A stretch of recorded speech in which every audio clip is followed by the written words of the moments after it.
नमस्कार साथियों, स्वागत है आईटीआई प्रो लर्न के इस प्लेटफॉर्म पर। तो साथियों, मैं आपको बताने वाला हूँ आईटीआई का इंजीनियर ड्राइंग, जो कि आप फर्स्ट ईयर या सेकेंड ईयर में हैं और आप ड्राइंग के बारे में कुछ नहीं जानते, तो इसके बारे में मैं आपको बताने वाला हूँ। यहाँ पे मैंने 3 डायमेंशनल यानी आइसोमेट्रिक व्यू बना लिया है और मैं इसको समझाने वाला हूँ आपको कैसे इसका फ्रंट व्यू, इसका टॉप व्यू या साइड व्यू कैसे निकलता है।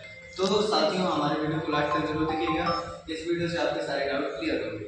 तो यहाँ पर ये मैंने 3 डायमेंशनल बनाया हुआ है। सबसे पहले आपको ड्राइंग में ऐसे आ जाएगा एग्जाम में और आपको इसके बारे में पूछा जाएगा कि इस लाइन को क्या बोलते हैं या इस लाइन को क्या बोलते हैं, तो इसके बारे में जानकारी होनी चाहिए।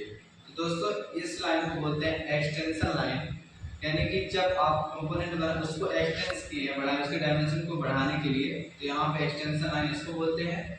और जिसमें आप डायमेंशन को लिखते हैं, कोई अंक को लिखते हैं, उसको बोलते हैं डायमेंशन लाइन। तो आपके एग्जाम में अगर पूछ लिया जाए इन लाइनों के बारे में, तो इसको आपको बताना है। और कभी भी आपको किस तरीके से माप लिखना है, क्योंकि 4 ऑप्शन देंगे आपको चित्र में और आपको पूछा जाएगा कि सही आंसर क्लिक करो। तो जो डायमेंशन अभी यहाँ पे आपको दिख रही है, सेम ऐसी किसी भी ड्राइंग में दिखती है, तो आप उसका आंसर क्लिक करोगे। जैसे यहाँ पे ये डायमेंशन लाइन के ऊपर, डायमेंशन लाइन के ऊपर और ये डायमेंशन लाइन के ऊपर ही होना चाहिए।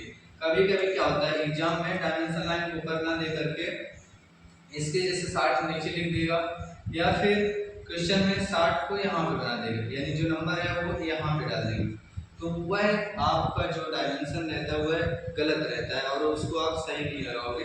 सही क्या होगा, तो जब आपकी डायमेंशन लाइन है, डायमेंशन लाइन के ऊपर नंबर लिखा हो और सेंटर में लिखा हो, तभी उसको आप सही करेंगे।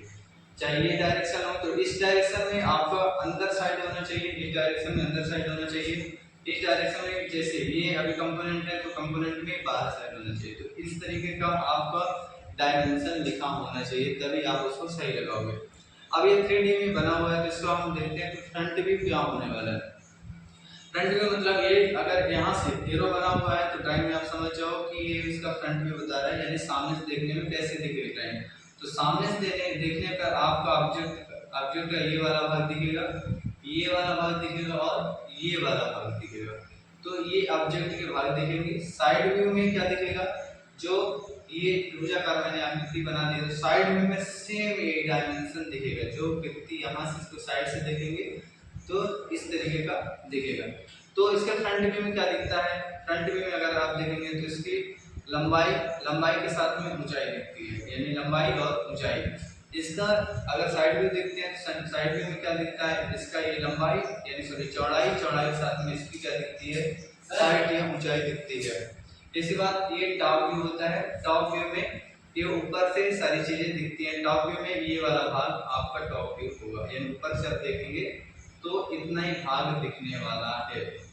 तो इस तरीके से ये डायमेंशन को हमको पढ़ना चाहिए। और कोई भी अगर ऑब्जेक्ट है, तो जैसे यहाँ पे हमको सर्कल दिखाना है, तो सर्कल को कैसे दिखाया जाता है, तो देखिएगा, गौर करिएगा कि ये जो एरो बनी हो ये 45 डिग्री एंगल में होनी चाहिए और इस तरीके की डायमेंशन के साथ में यहाँ पे लिखा होना चाहिए।